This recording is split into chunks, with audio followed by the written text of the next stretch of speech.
ಬುದ್ಧನು ಪರಿನಿರ್ವಾಣವನ್ನು ಹೊಂದಿದಂತಹ ಸ್ಥಳ, ಪರಿನಿರ್ವಾಣ ಅಂದರೆ ಮರಣವನ್ನು ಹೊಂದಿದಂತಹ ಸ್ಥಳ ಯಾವುದು? ಇದಕ್ಕೆ ಸರಿ ಉತ್ತರ ಕುಶಿನಗರ. ಇನ್ನು ಸಾರನಾಥದಲ್ಲಿ ಆತ ಮೊಟ್ಟ ಮೊದಲ ಬೋಧನೆಯನ್ನು ಮಾಡ್ತಾನೆ. ಈ ಒಂದು ಘಟನೆಯನ್ನು ಧರ್ಮಚಕ್ರ ಪ್ರವರ್ತನ ಎಂದು ಬೌದ್ಧ ಧರ್ಮದಲ್ಲಿ ಕರೆಯಲಾಯಿತು. ಬುದ್ಧನ ಜೀವನಕ್ಕೆ ಸಂಬಂಧಿಸಿದ ಈ ಕೆಳಗಿನವುಗಳನ್ನು ಸರಿ ಹೊಂದಿಸಿ ಘಟನೆಗಳನ್ನು ಕೊಟ್ಟಿದ್ದಾರೆ, ಮತ್ತೆ ಅವುಗಳಿಗೆ ಚಿಹ್ನೆಗಳನ್ನು ಕೊಟ್ಟಿದ್ದಾರೆ. ಮೊದಲನೇದಾಗಿ ನೋಡೋದಾದರೆ ಜನನವನ್ನು ಕಮಲ ಮತ್ತು ಗೂಳಿಯ ಸಂಕೇತದಿಂದ ಸೂಚಿಸಲಾಯಿತು. ಪ್ರಥಮ ಪ್ರವಚನ ಧರ್ಮಚಕ್ರ ಪ್ರವರ್ತನ ಅಂತ ಕರೀತೇವೆ. ನಿರ್ವಾಣವನ್ನುಂಥದ್ದು ಬೋಧಿ ವೃಕ್ಷ, ಹಾಗೆಯೇ ಪರಿನಿರ್ವಾಣ ಸ್ತೂಪ. ಅಶೋಕನಿಗೆ ಸಂಬಂಧಿಸಿದ ಈ ಕೆಳಗಿನ ಯಾವ ಶಾಸನವು ಕರ್ನಾಟಕದಲ್ಲಿ ದೊರೆತಿಲ್ಲ? ನೀಡಿರುವಂತಹ ಸ್ಥಳಗಳನ್ನು ನೋಡಿದಾಗ ಅದರಲ್ಲಿ ದೊರೆಯದೇ ಇರುವಂಥದ್ದು ಗಿರ್ನಾರ್ ಶಾಸನ, ಮಸ್ಕಿ, ಪಾಲ್ಕಿಗುಂಡು, ಅಶೋಕ ಸಿದ್ದಾಪುರ ಕರ್ನಾಟಕದ ಪ್ರಮುಖ ಸ್ಥಳಗಳು. ಈ ಒಂದು ಸ್ಥಳಗಳಲ್ಲಿ ಅಶೋಕನ ಶಿಲಾಶಾಸನಗಳು ದೊರೆತಿವೆ. ಅದರಲ್ಲಿ ರಾಯಚೂರು ಜಿಲ್ಲೆಯ ಮಸ್ಕಿ ಏನಿದೆ ಅಶೋಕನ ಹೆಸರನ್ನು ದೃಢೀಕರಿಸಿದಂತಹ ಒಂದು ಶಾಸನವಾಗಿದೆ. ಚಂದ್ರಗುಪ್ತ ಮೌರ್ಯನು ತನ್ನ ಜೀವನದ ಕೊನೆಯ ದಿನಗಳನ್ನು ಕಳೆದಂಥ ಸ್ಥಳ ಯಾವುದು? ಕರ್ನಾಟಕದ ಶ್ರವಣಬೆಳಗೊಳ. ಜೈನ ಮುನಿಯಾದಂತಹ ಭದ್ರಬಾಹುವಿನೊಡನೆ ಚಂದ್ರಗುಪ್ತ ಮೌರ್ಯನು ಶ್ರವಣಬೆಳಗೊಳಕ್ಕೆ ಬಂದು ಇಲ್ಲಿ ಸಲ್ಲೇಖನ ವೃತ್ತವನ್ನು ಕೈಗೊಂಡು ತನ್ನ ಕೊನೆಯ ದಿನಗಳನ್ನು ಕಳೆದ ಅನ್ನುವಂತಹ ಇತಿಹಾಸದ ಉಲ್ಲೇಖವಿದೆ. ಅಶೋಕನ ಕಾಲಾವಧಿಯಲ್ಲಿ ಮಂತ್ರಿಗಳನ್ನು ಹೀಗೆ ಕರೆಯುತ್ತಿದ್ದರು.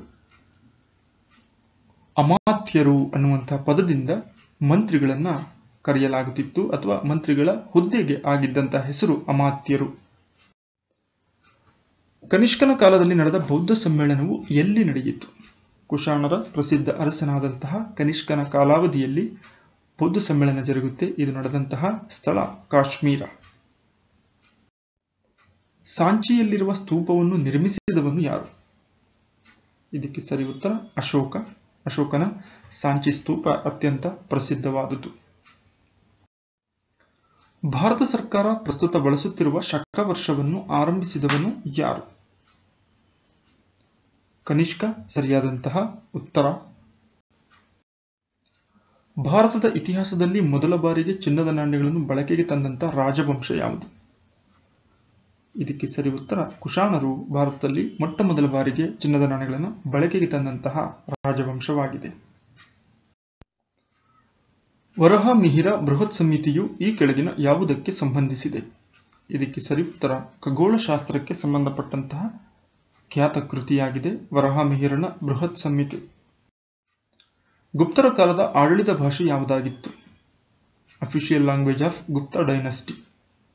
ಸಂಸ್ಕೃತ ಭಾಷೆ ಆಗಿನ ಕಾಲದ ಆಡಳಿತ ಭಾಷೆಯಾಗಿತ್ತು. ಆರ್ಯಭಟ ಮತ್ತು ವರಹಮಿಹಿರ ಯಾವ ರಾಜವಂಶದ ಕಾಲಾವಧಿಯಲ್ಲಿ ಜೀವಿಸಿದ್ದರು? ಗುಪ್ತರ ಕಾಲಾವಧಿಯಲ್ಲಿದ್ದಂತಹ ಭಾರತದ ಖ್ಯಾತ ಖಗೋಳ ಮತ್ತು ಗಣಿತಜ್ಞರಾದಂತಹ ಆರ್ಯಭಟ ಮತ್ತು ವರಹಮಿಹಿರ ಗುಪ್ತರ ಕಾಲಾವಧಿಯಲ್ಲಿ ಜೀವಿಸಿದ್ದರು. ಶೂದ್ರಕನ ಮೃಚ್ಛಕಟಿಕ ಯಾವ ಸಾಹಿತ್ಯ ಪ್ರಕಾರಕ್ಕೆ ಸೇರಿದೆ? ಇದು ನಾಟಕ ಪ್ರಕಾರದಲ್ಲಿ ಶೂದ್ರಕನು ರಚಿಸಿದಂತಹ ಮೃಚ್ಛಕಟಿಕ ನಾಟಕವಾಗಿದೆ.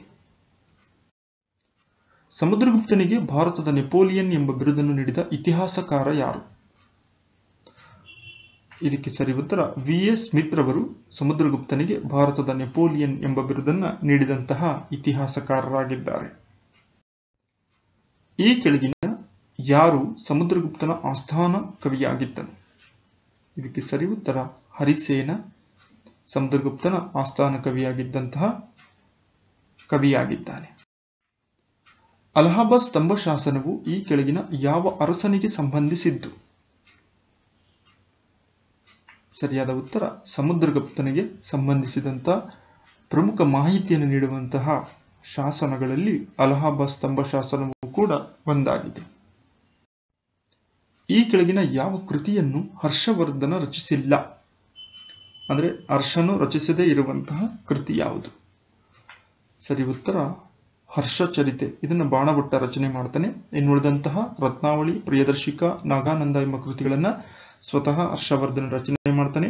ತಾನೇಶ್ವರದ ವರ್ಧನರ ಪ್ರಸಿದ್ಧ ಅರಸ ಹರ್ಷವರ್ಧನ. ಈತನಿಗೆ ಉತ್ತರ ಪತೇಶ್ವರ ಎಂಬ ಬಿರುದಿತ್ತು. ಈತನನ್ನು ಸೋಲಿಸಿದಂಥವನು ಕರ್ನಾಟಕದ ಖ್ಯಾತ ಅರಸನಾದಂಥ ಇಮ್ಮಡಿ ಪುಲಿಕೇಶಿ. ಸೋಲಿಸಿದ್ದರಿಂದ ದಕ್ಷಿಣಪತೇಶ್ವರ ಎಂಬ ಬಿರುದು ಇಮ್ಮಡಿ ಪುಲಿಕೇಶಿಗೆ ಬಂದಿತು. ಮಹಾಬಲಿಪುರಂನಲ್ಲಿರುವ ಕಲ್ಲಿನ ರಥಗಳು ಈ ಕೆಳಗಿನ ಯಾವ ರಾಜವಂಶದ ಕಾಲಾವಧಿಯಲ್ಲಿ ನಿರ್ಮಿತವಾದವುಗಳು? ಪಲ್ಲವರ ಕಾಲದಲ್ಲಿ ನಿರ್ಮಾಣವಾದಂತಹ ಅನೇಕ ಸ್ಮಾರಕಗಳನ್ನು ನಾವು ಮಹಾಬಲಿಪುರಂನಲ್ಲಿ ಕಾಣುತ್ತೇವೆ. ಈ ಕೆಳಗಿನ ಯಾವ ಅರಸ 2 ಬೌದ್ಧ ಸಮ್ಮೇಳನಗಳನ್ನು ಕನೌಜ್ ಮತ್ತು ಪ್ರಯಾಗದಲ್ಲಿ ಆಯೋಜಿಸಿದ್ದನು? ಹರ್ಷವರ್ಧನ ಸರಿಯಾದಂತಹ ಉತ್ತರ. ಬೌದ್ಧ ಸಮ್ಮೇಳನಗಳಲ್ಲಿ 2 ಪ್ರಮುಖ ಬೌದ್ಧ ಸಮ್ಮೇಳನಗಳನ್ನು ಕನೌಜ್ ಮತ್ತು ಪ್ರಯಾಗದಲ್ಲಿ ಹರ್ಷವರ್ಧನ ಆಯೋಜನೆ ಮಾಡಿರ್ತಾನೆ. ಗುಪ್ತರ ಕಾಲಾವಧಿಯಲ್ಲಿ ಯಾರನ್ನು ಪುರಪಾಲ ಎಂದು ಕರೆಯುತ್ತಿದ್ದರು? ನಗರದ ಆಡಳಿತಾಧಿಕಾರಿಯನ್ನು ಗುಪ್ತರ ಕಾಲಾವಧಿಯಲ್ಲಿ ಪುರಪಾಲ ಎಂಬ ಹೆಸರಿನಿಂದ ಕರೆಯಲಾಗುತ್ತಿತ್ತು. ಇನ್ನು ಸಂವಿಧಾನಕ್ಕೆ ಸಂಬಂಧಪಟ್ಟಂತ ಪ್ರಶ್ನೆಗಳನ್ನು ನೋಡೋದಾದ್ರೆ, ಕರ್ನಾಟಕ ವಿಧಾನ ಪರಿಷತ್ತು ಎಷ್ಟು ಸದಸ್ಯರನ್ನು ಹೊಂದಿದೆ? ಇದಕ್ಕೆ ಸರಿ ಉತ್ತರ ಆಯ್ಕೆ 2 75.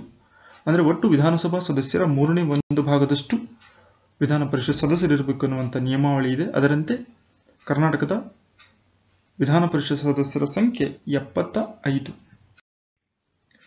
ಭಾರತ ಸಂವಿಧಾನ ಸ್ವೀಕರಿಸಿದ ದಿನಾಂಕ ಯಾವುದು? ಇದಕ್ಕೆ ಸರಿ ಉತ್ತರ ನವೆಂಬರ್ 26, 1949. ಇದನ್ನು ಅಂಗೀಕರಿಸಿದ ವರ್ಷ ಅಂತಲೂ ಕೂಡ ಕರಿತೀವಿ. ನವೆಂಬರ್ 26 ಪ್ರತಿ ವರ್ಷ ಸಂವಿಧಾನ ದಿನ ಅಂತ ಆಚರಣೆ ಮಾಡೋದು ಇದೇ ಒಂದು ಕಾರಣಕ್ಕೆ. ಇನ್ನು ಜಾರಿಗೆ ಬಂದಿದ್ದು ಜನವರಿ 26, 1950. ಗ್ರಾಮ ಪಂಚಾಯತ್ ಚುನಾವಣೆಯನ್ನು ಈ ಕೆಳಗಿನ ಯಾರು ನಡೆಸುವರು? ಇದನ್ನ ರಾಜ್ಯ ಚುನಾವಣಾ ಆಯೋಗ ತನ್ನ ನೇತೃತ್ವದಲ್ಲಿ ಗ್ರಾಮ ಪಂಚಾಯತ್ ಚುನಾವಣೆಗಳನ್ನು ಆಯೋಜನೆ ಮಾಡುತ್ತದೆ. ಇನ್ನು ಲೋಕಸಭಾ ವಿಧಾನಸಭಾ ಚುನಾವಣೆಗಳನ್ನು ಕೇಂದ್ರ ಚುನಾವಣಾ ಆಯೋಗ ನಡೆಸುವಂಥ ಪ್ರಕ್ರಿಯೆ ಭಾರತದಲ್ಲಿ ಜಾರಿಯಲ್ಲಿದೆ. ರಾಷ್ಟ್ರೀಯ ಮತದಾರರ ದಿನವನ್ನು ಯಾವಾಗ ಆಚರಿಸುವರು? National voters day. ಇದಕ್ಕೆ ಸರಿ ಉತ್ತರ ಜನವರಿ 25. ಇದು ಚುನಾವಣಾ ಆಯೋಗ ಸ್ಥಾಪನೆಯಾದಂತಹ ದಿನವಾಗಿದೆ. ಆ ಕಾರಣಕ್ಕೆ ಪ್ರತಿ ವರ್ಷ ಜನವರಿ 25 ರಾಷ್ಟ್ರೀಯ ಮತದಾರರ ದಿನ ಅಂತ ಆಚರಣೆ ಮಾಡ್ತಾರೆ. ನಮ್ಮ ಸಂವಿಧಾನದ ಈ ಭಾಗವನ್ನು ಐರಿಷ್ ಸಂವಿಧಾನದಿಂದ ಎರವಲು ಪಡೆಯಲಾಗಿದೆ. ರಾಜ್ಯ ನಿರ್ದೇಶಕ ತತ್ವಗಳಿಂದವೇ directive principles of state policy. ಇವನ್ನು ನಾವು ಐರಿಷ್ ಸಂವಿಧಾನದಿಂದ ಎರವಲು ಪಡೆದು ನಮ್ಮ ಸಂವಿಧಾನದಲ್ಲಿ ಅಳವಡಿಸಿಕೊಂಡಿದ್ದೇವೆ. ಸಂವಿಧಾನ ಪರಿಹಾರ ಹಕ್ಕನ್ನು ಈ ವಿಧಿಯಲ್ಲಿ ಅಳವಡಿಸಲಾಗಿದೆ. ಆರ್ಟಿಕಲ್ 32 ಏನಿದೆ ಇದು ಸಂವಿಧಾನಬದ್ಧ ಪರಿಹಾರ ಹಕ್ಕಿನ ಬಗ್ಗೆ ವಿವರಣೆಯನ್ನ ನೀಡುತ್ತದೆ. ಮಾನವ ಹಕ್ಕುಗಳನ್ನು ಘೋಷಿಸಿದ ಸಂಸ್ಥೆ ಯಾವುದು? UNO ಅಥವಾ ವಿಶ್ವಸಂಸ್ಥೆ, ಯುನೈಟೆಡ್ ನೇಷನ್ಸ್ ಆರ್ಗನೈಸೇಷನ್. ಇದು 1948ರಲ್ಲಿ ಮಾನವ ಹಕ್ಕುಗಳ ಸಾರ್ವತ್ರಿಕ ಘೋಷಣೆಯನ್ನ ಮಾಡಿತು. ಜಪಾನಿನ ಸಂಸತ್ತಿನ ಹೆಸರೇನು? ಇದಕ್ಕೆ ಸರಿ ಉತ್ತರ ಡಯಟ್. ಜಪಾನಿನ ಸಂಸತ್ತಿಗೆ ಡಯಟ್ ಎಂಬ ಹೆಸರಿನಿಂದ ಕರೆಯಲಾಗುತ್ತದೆ. ಸಂವಿಧಾನ ರಚನಾ ಸಭೆಯಲ್ಲಿ ಕೂರ್ಗ್ ಪ್ರಾಂತ್ಯದಿಂದ ಅಥವಾ ಕೊಡಗು ಪ್ರಾಂತ್ಯದಿಂದ ಭಾಗವಹಿಸಿದಂಥ ಪ್ರತಿನಿಧಿ ಯಾರು? ಇದಕ್ಕೆ ಸರಿ ಉತ್ತರ CM ಪೂರ್ಣಚ್ಚಾರ್ ಅವರು ಕೂರ್ಗ್ ಪ್ರಾಂತ್ಯದಿಂದ ಸಂವಿಧಾನ ರಚನಾ ಸಭೆಯಲ್ಲಿ ಭಾಗವಹಿಸಿದಂಥ ಪ್ರತಿನಿಧಿಯಾಗಿದ್ದಾರೆ. ಕೊನೆಯ ಪ್ರಶ್ನೆ, ಅಂತಾರಾಷ್ಟ್ರೀಯ ಬಾಲಕಾರ್ಮಿಕ ವಿರೋಧಿ ದಿನವನ್ನು ಯಾವಾಗ ಆಚರಿಸುವರು? ಇದಕ್ಕೆ ಸರಿ ಉತ್ತರ ಜೂನ್ 10ನೇ ತಾರೀಕು ಅಂತಾರಾಷ್ಟ್ರೀಯ ಬಾಲಕಾರ್ಮಿಕ ವಿರೋಧಿ ದಿನವನ್ನಾಗಿ ಆಚರಿಸುವರು.